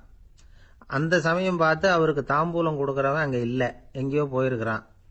அண்ணாமலை ரெட்டியார் என்ன பண்ணார் தெரியுமா? தனக்காக கொடுக்கப்பட்ட தாம்பூலத்தை வாங்கி சிற்பியின் கையில் கொடுக்குறார். அவன் வாங்கி போட்டுக்கிட்டான். இது என்ன இன்னைக்கு வெத்தலை சீவல் வேற மாதிரி இருக்குது, வாசனை தாம்பூலமாக இருக்குது அப்படின்னு யோசனை பண்ணிட்டு கீழே திரும்பி பார்க்குறார். பார்த்தா ரெட்டியார் மறுபடியும் சிற்பி கை நீட்டும் பொழுது கொடுக்கறதுக்காக தாம்பூலத்தை மடித்து வாங்கி வச்சுக்கிட்டு தயாராக நிற்கிறார். சிற்பிக்கு அதிர்ச்சி. உடனே பொத்துன்னு கீழே குதிச்சான். ஐயா, என்ன இது நீங்களா அப்படின்னா. இவர் சொன்னார், நான் ஒன்றும் தப்பு பண்ணலையே, உன்னுடைய கை புண்ணியம் செஞ்ச கை, கோயில் கட்டுற கை, அந்த கைக்கு தாம்பூலம் கொடுக்கறதுல என்ன தப்பு அப்படின்னாராம். ஏற்கனவே பஞ்சத்தில் அடிபட்டு வந்த எங்களை நீங்கள் ஆதரிச்சதே பெரிய விஷயம். இந்த செயல் என்ன ஒரு பெரிய கடனாளி ஆகிவிட்டது. ஐயா, எங்களுக்கு உணவு உடை இதை மட்டும் நீங்கள் கொடுத்தா போதும், ஊதியம்னு எதுவும் வாங்க மாட்டோம் அப்படின்னு நானும். அந்த சிற்பி எவ்வளவோ வற்புறுத்தியும் எதுவும் வாங்கிக்கலையாம். இந்த செய்தியை தமிழ் தாத்தா டாக்டர் ஊவேசா சொல்லியிருக்கிறார். அந்த காலத்தில் எப்படிப்பட்டவங்கெல்லாம் வாழ்ந்துருக்கிறாங்க பாருங்க. இந்த காலத்தில் ஒருத்தர் கோவில் கட்டினார், வேலை செய்கிற எல்லாருக்கும் சாப்பாடு போடுவார். சிற்ப வேலை செஞ்சுட்டு சாப்பிட வர்ற ஒவ்வொருத்தர் கையையும் அன்பா பிடிச்சு முத்தம் கொடுத்து உள்ளே அனுப்புவார். அந்த கைகளுக்கு நீங்கள் கொடுக்குற மரியாதையாது அப்படின்னு கேட்டாங்க. அடா, அது இல்லைங்க, ஏற்கனவே முதல் பந்தியில் சாப்பிட வந்தவன் மறுபடியும் வர்றானான்னு கண்டுபிடிக்கிறதுக்காக கையை பிடிச்சி மோந்து பார்க்குறேன் அப்படின்னாராம் அவர். அரேபிய நாடு, அங்கே ஒரு ஆட்சி தலைவர், அரேபிய நாட்டு ஆட்சி பொறுப்பை ஏற்றுக்கிட்டவர். அவர் ஆட்சி பொறுப்பை ஏற்றுக்கிட்ட பிறகு ஒரு நாள் ஒரு தெருவில் நடந்து போய்கிட்டு இருந்தார். அவர் தோளில் ஒரு பெரிய துணி மூட்டை, அதை சுமந்துக்கிட்டு கடத்தெருவை நோக்கி அவர் போய்கிட்டு இருக்கிறார். வழியில் அவரை சந்திச்சார் உமர். அவர் கேட்டார், கலீஃபா அவர்களே, எங்கே புறப்பட்டுட்டீங்க அப்படின்னு கேட்டார். கலீஃபான்னா ஆட்சி தலைவர்னு அர்த்தம். இதுக்கு அவர் சொன்னார், நான் துணி வணிகம் செய்கிறவன், அதனால துணி வியாபாரம் செய்யறதுக்காக போயிட்டு இருக்கிறேன்னார். நீங்க இப்போ இந்த நாட்டுக்கு ஆட்சி தலைவர், ஆட்சி பொறுப்புல இருக்கிறீங்க, நீங்க வியாபாரம் செய்ய போட்டா அரசு பணிகளை செய்யறது யாரு அப்படின்னு கேட்டார் அவர். நான் அரசு பணிகளை மட்டுமே செஞ்சுக்கிட்டு இருந்தா என் குடும்பத்தை காப்பாத்துறது யாரு அப்படின்னு கேட்டார் அவர். இப்படி கேட்டவர் யார் தெரியுமா? அவர் தான் அபூபக்கர், இறை தூதர் முகமது அவர்களுக்கு பிறகு கலீஃபாவாக தேர்ந்தெடுக்கப்பட்டவர். அப்போலாம் ஆட்சி தலைவர்களுக்கு சம்பளம்னு எதுவும் கிடையாது.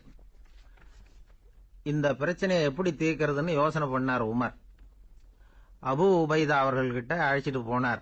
அவர் யாருன்னா, அவர் தான் பொது நிதி கருவூலத்தின் பொறுப்பாளர். அவர்கிட்ட பிரச்சனையை சொன்னார். இது மாதிரி ஆட்சி தலைவருக்கு பொது நிதியிலிருந்து ஊதியம் அளிக்க முடியுமான்னு கேட்டார். பொது நிதி விதிகளின்படி அதுக்கு சாத்தியம் இல்லைன்னு சொல்லிவிட்டாரு அவரு. சரி, வேற ஏதாவது வழி இருக்குதான்னு கேட்டார் உமர். அபு உபைதா கொஞ்சம் யோசனை பண்ணி பார்த்தார். அப்புறமா சொன்னார், மக்காவிலிருந்து மதீனாவுக்கு குடிபெயர்ந்து வந்த அகதிகளுக்கு நிதி உதவி அளிக்கிறதுக்கு விதிகள்ல இடம் இருக்கு. அப்படி பார்த்தா அபூபக்கரும் அகதி தானே, அதனால எல்லா அகதிகளுக்கும் கொடுக்கறது மாதிரியே அவருக்கும் ஒரு தொகை அளிக்கலாம்னார். கலீஃபா அபூபக்கருக்கு இந்த அகதி உதவி தொகையைத்தான் கொடுத்துட்டு வந்தாங்களாம்.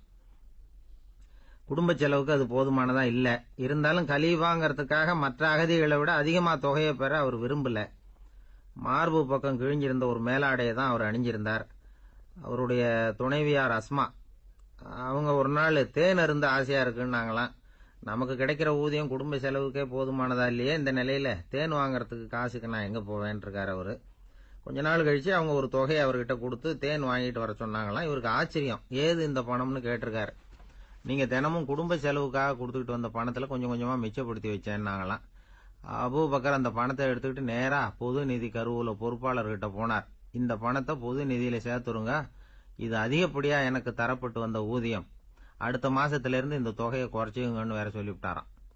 பசியை தணிக்க தேவையான அளவு உணவு, ஒரு ஜோடி உடை, இதை தவிர கூடுதலா மக்கள் பொது நிதியிலிருந்து வாங்கிக்கிறதுக்கு என் குடும்பத்தாருக்கு உரிமை இல்லை அப்படின்னு சொல்லி கண்டிப்பா சொல்லிவிட்டாராம்.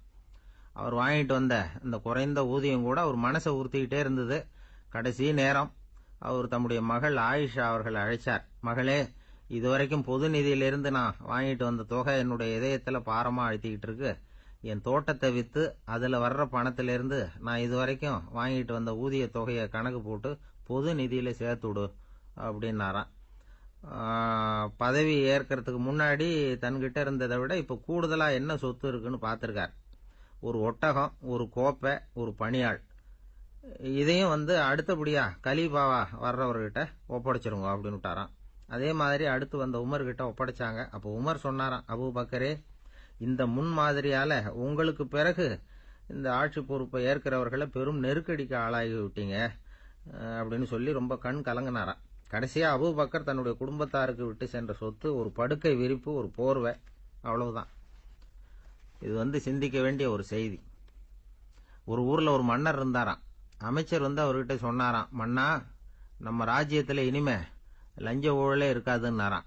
ஆஹா, அப்படின்னா ஊழல் பேர் வழிகளை எல்லாம் நாடு கடத்தியாச்சா அப்படின்னு கேட்டிருக்காரு மன்னர். இதுக்கு அவரு, அப்படி இல்லைங்க, இனிமே கொடுக்கறதுக்கு ஜனங்கள் கிட்ட பணமே இல்ல, பிரம்மத்தை அறிந்தவன் பிரம்மமாகறான் அப்படின்னு ஒரு பெரியவர் பேசினார் ஒரு கோவில்ல. தைத்திரிய உபனிஷத்து அப்படி சொல்லுதான். இதை கேட்கும் பொழுது நமக்கு ஒரு சந்தேகம் வரும். அது எப்படி? பிரம்மத்தை அறிந்தவன் பிரம்மமாகறான்னா, சிங்கத்தை அறிந்தவன் சிங்கம் ஆகிறானா, தோசையை அறிந்தவன் தோசை ஆகிறானா? இப்படிப்பட்ட சந்தேகம் நமக்கு வர்றதுல ஒன்றும் ஆச்சரியம் இல்லை. இது இயற்கை. இதுக்கும் அந்த பெரியவரே பதில் சொல்றார். சிங்கம் வேற, நாம வேற. அதனால சிங்கத்தை அறிந்தவன் சிங்கமாக மாட்டான். ஆனா பிரம்மம் வேற, நாம வேற இல்லை. அதனால பிரம்மத்தை அறிந்தவன் பிரம்மமாகறான் அப்படிங்கிறது அவரோட விளக்கம். மனிதன் அவன்தான் தான் பிரம்மங்கிறது தெரியாதனால தான் அதை வேற எங்கேயோ தேடிட்டு இருக்கிறான். கடைசியில் அது தான் தாங்கிறது புரிஞ்சுக்கிற பொழுது அவன் பிரம்மம் ஆயிடுறான். இதை விளக்கறதுக்கு ஒரு உபநிஷத்து கதையே இருக்கு. நமக்கு தெரிஞ்ச கதை தான், ஆனால் அதை வேற விதமான அர்த்தத்தில் விளையாட்டா சொல்லிட்டு இருக்கிறோம். ஒரு சமயம் ஒரு 10 நண்பர்கள் ஒரு காட்டு வழியா போயிட்டு இருக்கிறாங்க. குறுக்க ஒரு நதி, அதை கடந்து அடுத்த பக்கம் போகணும். எல்லாரும் ஒரு வழியா கடந்து அடுத்த கரைக்கு போய் சேர்ந்துட்டாங்க. அங்க போய் சேர்ந்ததுக்கு அப்புறம் எல்லாரும் பத்திரமா சேர்ந்துட்டோமா அப்படின்னு தெரிஞ்சுக்கிறதுக்காக எண்ணி பார்க்கறான் அந்த கூட்டத்து தலைவன். அவங்க மொத்தம் 10 பேர். ஆனா அவன் எண்ணி பார்க்கறப்போ 9 தான் வருது. ஏன்னா அவன் தன்னை விட்டுட்டான். எதிரில் நிக்கிறவங்களை மட்டுமே எண்றான். ஐயோ, 10வது ஆள் எங்கேங்கிறான், பதறான். சரி, நீ இரு, நான் எண்ணி பார்க்கறேன்னு சொல்லிவிட்டு இன்னொருத்தன் என்றான். அவனும் தன்னை விட்டுட்டு என்றான். 9 தான் வருது. எல்லாரும் கொய்யோ முறையோன்னு கத்த ஆரம்பிச்சிட்டாங்க. அந்த சமயத்தில் ஒரு பெரியவர் அந்த பக்கமா வர்றார். என்ன விஷயம்னு விசாரிக்கிறார். 10வது ஆளை 6 அடிச்சுட்டு போட்டுது அப்படின்னு சொல்லி இவங்க அழறாங்க. சரி, அழாதீங்க அப்படின்னு சொல்லி அந்த தலைவனை பார்த்து இப்படி வாங்குறார். வர்றான். இப்போ எனக்கு முன்னாடி ஒரு தரம் எண்ணு பார்க்கலாம்ங்கிறார். 1 2 3 ஆரம்பிச்சு 9ல் முடிக்கிறான். உடனே பெரியவர், நீ தான் அந்த 10வது ஆள் அப்படிங்கிறார். இது உண்மை. நாம தான் அது. நாம தான் நம்மளை வேற எங்கேயோ தேடிட்டு இருக்கிறோம். நாம எங்கேயோ தேடிட்டு இருக்கிறோமே, அந்த பிரம்மம் நாம தான். இப்படி ஒரு பெரிய உண்மையை விளக்கறதுக்காக தான் அப்படி ஒரு கதை சொல்லப்பட்டது. ஆனா அதை நாம வேற விதமா வேடிக்கையா உபயோகப்படுத்திட்டு இருக்கிறோம். எப்படி தெரியுமா? ஒரு ஆத்தங்கரையில ஒரு 10 பேர் முழிச்சுக்கிட்டே நின்றுகிட்டு இருந்தாங்களாம். அந்த பக்கமா வந்த ஒருத்தன், ஏன் இப்படி முழிச்சுக்கிட்டு நிக்கிறீங்கன்னு கேட்டிருக்கிறான். எங்களுக்கு நீச்சல் தெரியாது, நாங்கெல்லாம் அடுத்த கரைக்கு போய் சேரணும் அப்படின்னு நாங்களாம். சரி, நாங்க கொண்டுட்டு போய் விடுறேன்.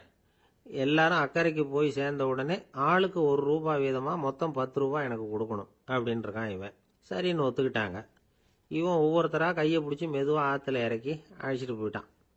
9 பேரை கரை சேர்த்துட்டான். 10வது ஆள் பாதி ஆத்துல போயிட்டு இருக்கிறப்போ திடீர்னு வெள்ளம் வந்துட்டுது. புடி நழுவி போச்சு. கையை விட்டுட்டான். வெள்ளம் அடிச்சிட்டு போட்டுது. அழைச்சிட்டு வந்தவன் நீச்சல் அடிச்சு தட்டு தடுமாறி கரைக்கு சேர்ந்துட்டான். கரையில் இருந்தவங்களுக்கு இந்த விஷயம் தெரியாது. இருந்தாலும் இவன் உடம்பு பூரா நனைஞ்சி கொஞ்சம் அதிகமாக மூச்சு வாங்க நின்றுக்கிட்டு இருந்தானா, ஏங்க ஏன் இப்படி மூச்சு வாங்குது, என்ன விஷயம் அப்படின்னு கேட்டாங்களாம். அதுக்கு இவன் கொஞ்சமாக அலட்டிக்காம சொன்னானா, வேற ஒன்றும் இல்லை, நீங்கள் கொடுக்க வேண்டிய 10 ரூபாயில் 1 ரூபா குறைஞ்சி போச்சு, அவ்வளவுதான் அப்படின்னா. இந்த உலகத்தில் தான் மட்டும் வாழ்ந்தா போதும் அப்படின்னு நினைக்கிறவங்க உண்டு. தானும் வாழணும், அடுத்தவங்களும் வாழணும் அப்படின்னு நினைக்கிறவங்களும் உண்டு. முதல்ல சொன்ன வகையை சேர்ந்த மனிதர்கள் எப்படி தெரியுமா? எப்படியாவது தான் மட்டும் வாழ்ந்தால் போதுங்கிற நினைப்பு தான் எப்பவும் அவங்களுக்கு இருக்கும். தங்களுடைய வளர்ச்சிக்கு எது தடையா இருந்தாலும் சரி, யார் தடையா இருந்தாலும் சரி, அதை அழிச்சுட்டு தான் மறுவேலை பார்ப்பாங்க. அவங்கெல்லாம் பாவ காரியங்களுக்கு தயங்குறதே இல்லை. அப்படிப்பட்ட வாழ்க்கை அவங்களுக்கே இடைஞ்சல அமைஞ்சு விடுறது உண்டு. அதை விளக்கறதுக்கு ஒரு கதையும் உண்டு. ஒரு ஊர்ல அப்படிப்பட்ட ஆள் ஒருத்தன் இருந்திருக்கான். நிறைய பாவங்களை செஞ்சவன். அதன் காரணமா நரகப்படுகுழியில விழுந்துட்டான். நரகப்படுகுழிங்கிறது ஒரு பெரிய கிணறு மாதிரி. ஏற்கனவே பாவம் செஞ்சவங்க நிறைய பேர் அதுல விழுந்து கிடக்குறாங்க. உள்ள ஏகப்பட்ட சத்தம், எல்லாம் அந்த பாவாத்மாக்கள் போடுற சத்தம். இப்போ விழுந்தானே, இவனும் சத்தம் போட்டான். இவன் போடுற சத்தம் கொஞ்சம் அதிகமா கேட்டுது, விழுந்தது. இந்த கிணத்துக்கு பக்கத்துல புத்தர் உட்கார்ந்துருக்கிறார். அவர் காதுல இவன் போடுற சத்தம் விழுந்தது. உடனே அந்த கிணத்தடிக்கு போனார், குனிஞ்சு பார்த்தார். சாமி என்னை காப்பாத்துங்க அப்படின்னு கத்தனான் இவன். புத்தர் அவனை கொஞ்சம் கவனிச்சு பார்த்தார். மனித சமுதாயத்துக்கு அவன் என்னென்ன கெடுதல் பண்ணியிருக்கிறாங்கிற விவரம்லாம் அவர் மனக்கண்ணில் தெரிஞ்சது. அவருக்கு எல்லாம் புரிஞ்சு போச்சு. இருந்தாலும் அவனை காப்பாத்துறதுக்கு ஏதாவது வழி உண்டா அப்படின்னு யோசிச்சார். அவன் தன்னுடைய வாழ்நாளில் ஏதாவது நல்லது செஞ்சிருக்கானா அப்படின்னு பார்த்தார். ஒரே ஒரு சமயம் அவன் தன்னுடைய காலடியில மிதிபட இருந்த சிலந்தியை மிதிக்காமல் தாண்டி போயிருக்கிறான். இந்த ஒரு காரியத்துக்காக அவனை கரையேற்ற முடியுமா அப்படின்னு நினைச்சார். அவ்வளவுதான். உடனே அவர் கையில ஒரு சிலந்தி வந்து உட்கார்ந்துதான். அதுகிட்ட இருந்து நூல் இழை வெளிவர ஆரம்பிச்சது. அந்த நூல் இழை கிணற்று ஆழம் வரைக்கும் அப்படியே நீண்டுகிட்டே போச்சான். புத்தர் பார்த்தார். இந்த நூலை பிடிச்சுக்கிட்டு மேலே ஏறி வா அப்படின்னார். என்னங்க சொல்றீங்க, இந்த சிலந்தி நூல் என்ன தாங்குமான்னு கத்தினான். எல்லாம் தாங்கும், அதை பிடிச்சுக்கிட்டு ஏறி வா அப்படின்னார். சந்தேகத்தோடவே அவன் அந்த நூல் இழைய பிடிச்சி இழுத்து பார்த்தான். ரொம்ப வலுவா இருந்தது. அவனுக்கு ஆச்சரியம். அதை பிடிச்சிக்கிட்டே மெதுவா மேல ஏறி வர ஆரம்பிச்சுட்டான். பாதி தூரம் ஏறி வந்திருப்பான். அப்ப அவன் காலுக்கு கீழே ஏதோ சத்தம். என்னன்னு குனிஞ்சு பார்க்கறான். கீழே கிடந்தவங்க சில பேரும் அந்த நூலை பிடிச்சி மேல வந்துகிட்டு இருக்கிறாங்க. இவனுக்கு கோபம் வந்துட்டுது. தன்னுடைய இடுப்புல வச்சிருந்த கத்தியை எடுத்து தன்னுடைய காலுக்கு கீழே நூல் இழைய அப்படியே வெட்டி விட்டுட்டான். இனிமே நாம மட்டும்தான் மேலே ஏறி வந்துடணும் அப்படின்னு நினைச்சுக்கிட்டான். ஆனா நடந்தது என்ன தெரியுமா? மொத்த நூல் இழையும் அப்படியே அருந்து கீழே விழுந்துட்டுது. அவனும் பொத்துன்னு கீழே விழுந்துட்டான். மறுபடியும் கத்த ஆரம்பிச்சுட்டான். ஏற்கனவே அவன் செஞ்சிருந்த ஒரு சிறு கருணை அந்த நூல் இழைக்கு உறுதியை கொடுத்தது. இப்போ அவன் செஞ்ச பாவம் அந்த நூல் இழைய வலுவிழக்க செஞ்சுட்டுது. அடுத்தவங்களும் வாழணுங்கிற எண்ணம் அவனுக்கு இருந்திருந்தா இப்ப அவனும் கரையேறி வந்திருப்பான், மற்றவங்களும் சௌக்கியமா வந்து சேர்ந்திருப்பாங்க. அதனால நாமும் வாழணும், அடுத்தவங்களும் வாழணும் அப்படின்னு நினைக்கிறவன் வாழ்க்கையில சீக்கிரம் முன்னுக்கு வந்துருவான். ஒருத்தன் ஒரு டாக்டர் கிட்ட போனான், மருந்து வாங்கினான். வாங்கி கொண்டாந்து பேசாம வச்சுட்டான், சாப்பிடல. அப்புறம் எதுக்காகப்பா போய் அவர்கிட்ட மருந்து வாங்கினேன் அப்படின்னு கேட்டாங்க. டாக்டர் வாழணும் இல்லையா, அதனாலதான் அப்படின்னா. அவர் கொடுத்த மருந்தை நீ ஏன் சாப்பிடல அப்புறம் அப்படின்னு கேட்டாங்க. நான் வாழணும் இல்லையா, அதுக்காக தான் அப்படின்னா. ஒரு ஊர்ல ஒரு ஆள் இருந்தான். அவனுக்கு வெளிநாட்டுக்கு போகணும்னு ஆசை. ஆனா அவனுக்கு எந்த மொழியும் தெரியாது. இருந்தாலும் சமாளிச்சுக்கலாம்னு முடிவு பண்ணிட்டு கிளம்பிட்டான். ஏதோ ஒரு தேசத்துக்கு போய் சேர்ந்தான். அங்க அவனுக்கு யாரையும் தெரியாது. அவங்க என்ன மொழியில பேசிக்கிறாங்க அப்படிங்கறது கூட புரியல. என்ன பண்றதுன்னு யோசனை பண்ணிட்டு ஒரு இடத்துல நின்றுகிட்டு இருக்கிறான். எதிர ஒரு பெரிய கட்டடம், நிறைய பேர் உள்ள போயிட்டு இருக்கிறாங்க. இவனும் அவங்க பின்னாடியே உள்ள போனான். ஒரு பெரிய அறை, அலங்காரம்லாம் பண்ணி வச்சிருக்கிறாங்க. நிறைய பேர் சாப்பிட்றதுக்காக உட்காந்துருக்கிறாங்க. இவனுக்கு நல்ல பசி, அதனால இவனும் உட்காந்தான். சாப்பாடு போட்டாங்க, சாப்பிட்டான். அன்பான உபசரிப்பு. இவன் மனசு உள்ள நினைச்சுக்கிட்டான், இது ஏதோ அரசருடைய அரண்மனை மாதிரி தெரியுது, இன்னைக்கு ஏதோ விருந்து நடக்குது, நல்ல வேளை நம்ம பசியும் தீர்ந்தது அப்படின்னு நினைச்சுக்கிட்டே நிமிர்ந்து பாக்குறான்.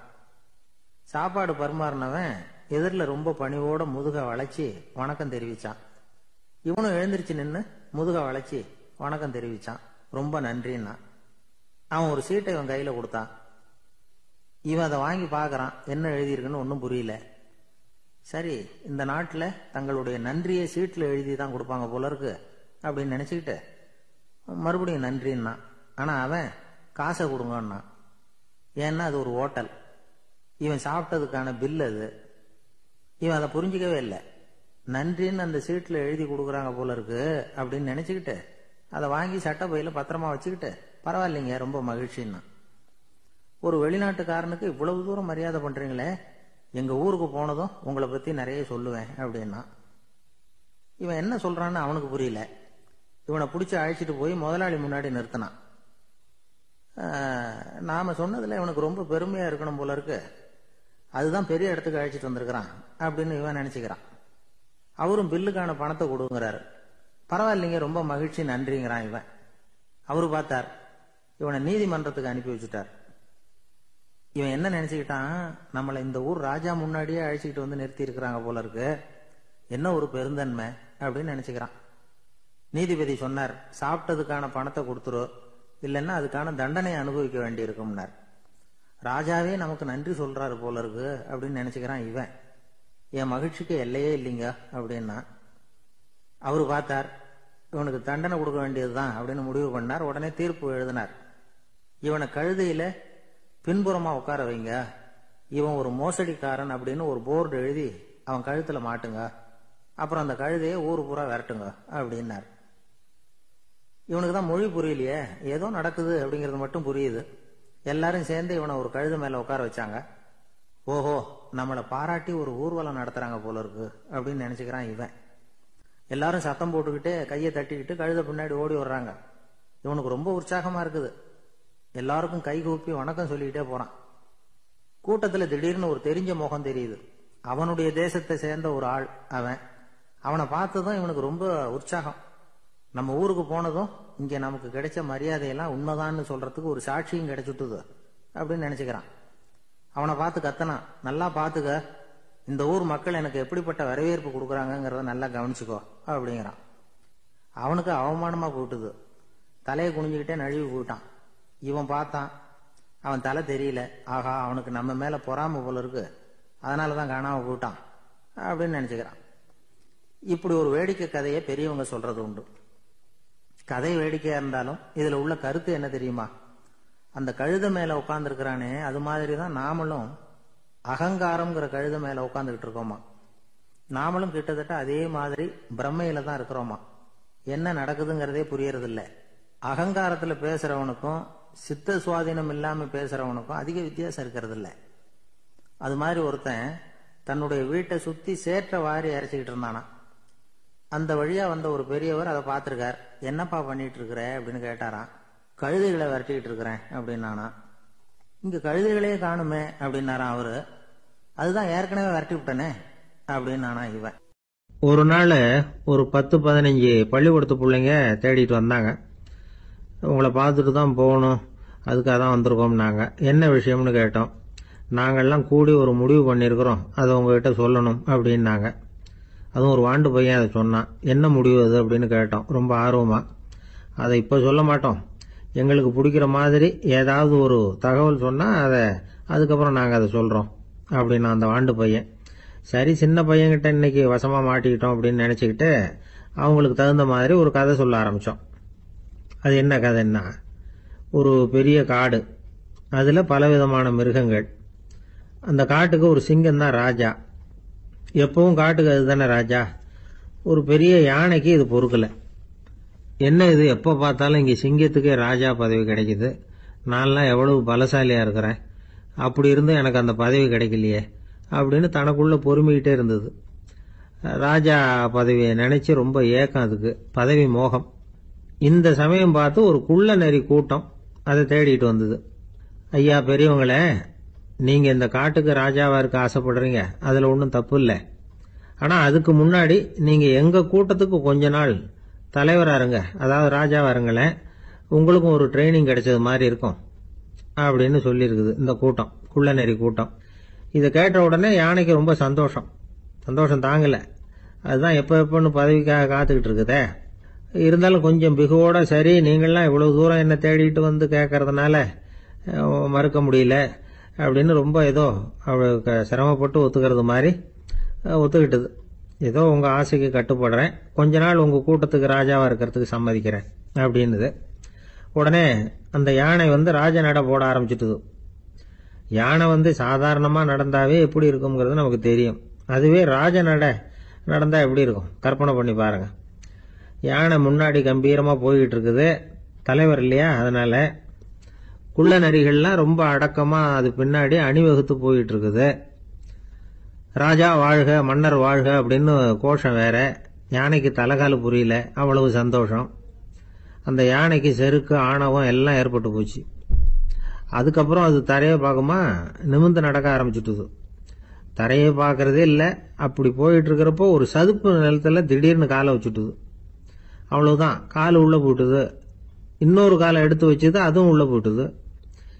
அந்த 2 காலையும் எடுக்கிறதுக்காக அடுத்த 2 காலையும் அழுத்திச்சு, அதுவும் உள்ள போக ஆரம்பிச்சுட்டுது. இப்ப 4 காலம் வசமா சேத்துல அழுந்தி போச்சு, எடுக்க முடியல.